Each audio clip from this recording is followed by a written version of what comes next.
Thank you, Rahul. So this book just came to me. I don't think it had been published when I read it, and it was even called, what was it called? As Estradas do Meu Pai? The Roads of yeah, Yeah, As yeah, Estradas do exactly. Meu Pai. Sim, So sim. that was the version that I read. It was the same text, but the title was different, and it was like a Word document. So it was must have been a few, like almost like half a year before it was even published in Brazil.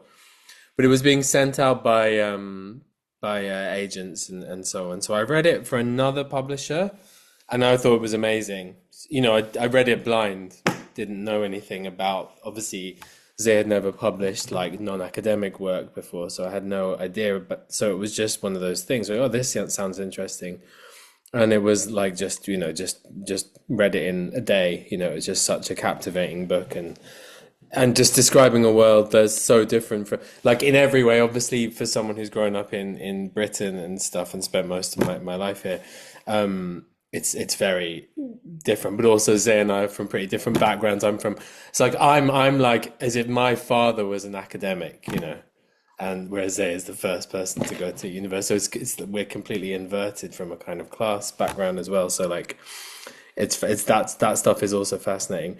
As a British person, we're obviously, like, as many of you probably know, like obsessed with class and all the nuances of class, and it's so different than it is in Latin America and Brazil and other parts of Europe. Even in places like Ireland, I used to live in Ireland, and it's so different. Even Wales, where I live, so there are all these insane nuances of class. So I loved Zay's analysis of class. Specifically. And then also just the stories, like the voice, the thing that I think, and many people will probably agree with me, the voice of Gigi, like, is just so captivating. Some of those stories will never leave me.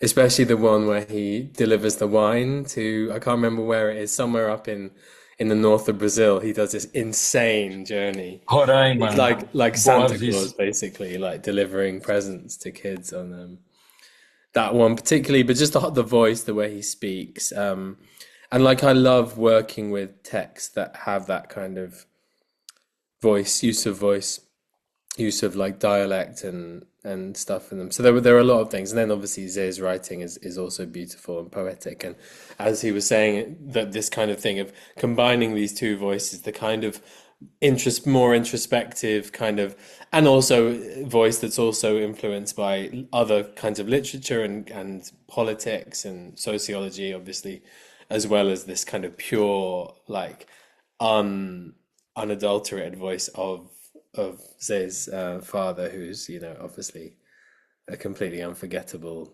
character. So yeah, and then it was in terms of how I ended up translating it. It was I was asked again by Fitzcarraldo to read it, having already read it. So I was like, yeah, I've already got a report. It's brilliant, and that was it. It was as easy as that.